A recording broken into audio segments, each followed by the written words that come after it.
Jamaah rahimakumullah, di dua ayat terakhir dari surat Al-Kahfi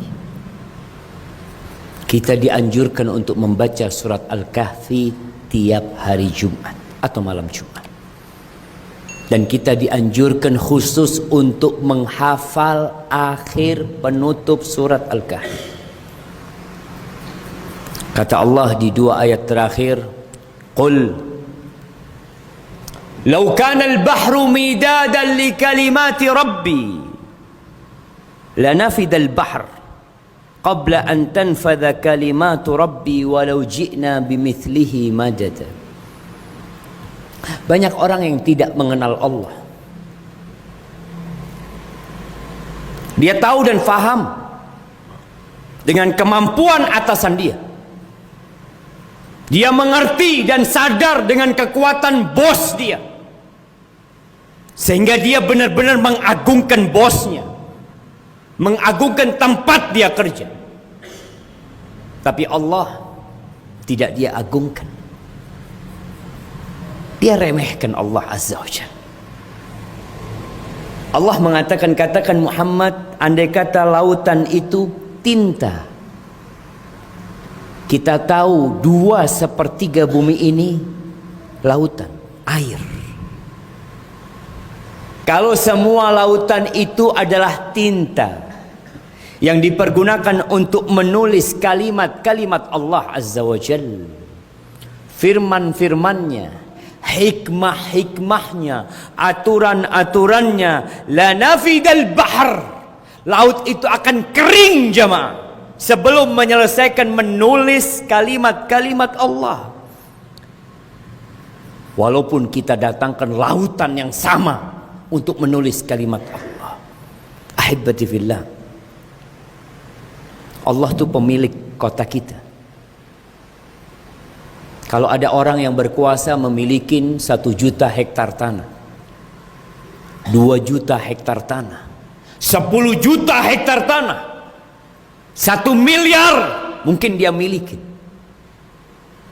Dia bukan pemilik. Dia hanya penumpang. Dia hanya pinjam. Karena kalau dia pemilik yang sebenarnya, dia akan tetap berada di tempat itu selama-lamanya. Tapi tidak. Dan kita melihat dengan mata kita, orang-orang yang banyak hartanya, yang kuat kekuasaannya, nggak ada. Hibati fillah, yang ada itu cuma makhluk dan Al-Khaliq. Engkau siapa? Engkau makhluk atau engkau pencipta? Lalu Allah katakan, Qul, katakan lagi Muhammad, kasih tahu tuh umat manusia, suruh mereka belajar. Qul innama ana basyarum mithlukum, katakan kepada mereka, aku nih sebenarnya manusia persis sama seperti kalian. Hanya yang membedakan, yuha ilayya, aku mendapatkan wahyu. Nabi kita Muhammad alaihissalam tidak pernah berucap dari hawa nafsunya. Tidak seperti manusia-manusia yang diagungkan, yang ditokohkan. Mereka berucap dari nafsunya dan mengikuti nafsunya. Tapi Nabi kita Muhammad alaihissalam memang sama seperti kita. Tapi yang membedakan, beliau mendapatkan wahyu. Beliau Rasulullah. Beliau mengatakan, Ana sayyidu waladi Adam wala fakhr. Aku adalah anak Adam yang paling mulia.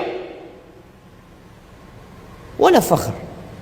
Dan aku mengatakan itu bukan untuk kesombongan, agar orang faham dengan kedudukan Nabi alaihissalam. Memang beliau manusia biasa, tapi beliau manusia terindah yang mendapatkan wahyu dari Allah Azza wa Jalla. Yuha ilayya annama ilahukum ilahu wahid. Diwahyukan kepada aku bahwa sesembahan kalian cuma satu. Yang berhak untuk diibadahin cuma satu. Karena ada manusia yang menghambakan dirinya kepada batu. Ada yang beranggapan Tuhan itu lebih dari satu. Lah, mereka main-main dengan pencipta. Allah itu satu. Yang berhak disembah cuma satu. Faman kana yarju liqa'a rabbih Barang siapa yang mengharap perjumpaan dengan Rabbnya, yang menginginkan surga Allah Azza wa Jal, semua mengatakan kami ingin masuk surga. Tapi apa kata Allah? Falyamal amalan salihan, maka hendaklah dia beramal soleh. Wala yusyrik biibadati rabbih ahada. Jangan pernah menyisipkan dalam ibadahnya selain Allah Azza wa Jal. Jangan pernah menyekutukan Allah. Jangan pernah menduakan Allah. Ketika engkau minta, mintalah kepada Allah. Takutlah kepada Allah. Berharaplah kepada Allah. Bertawakallah kepada Allah. Semuanya kepada Allah Azza wa Jal. Sekali lagi, semuanya makhluk kecuali Allah, dialah pencipta kita. Ahibati fillah, hari ini hari Jumat, selesaikan baca surat Al-Kahf. Baca dengan artinya. Perbanyak salawat buat Rasulullah sallallahu alaihi wasallam. Beliau nggak perlu sama salawat kita, kita yang perlu dengan salawat kepada beliau alaihi salatu wassalam.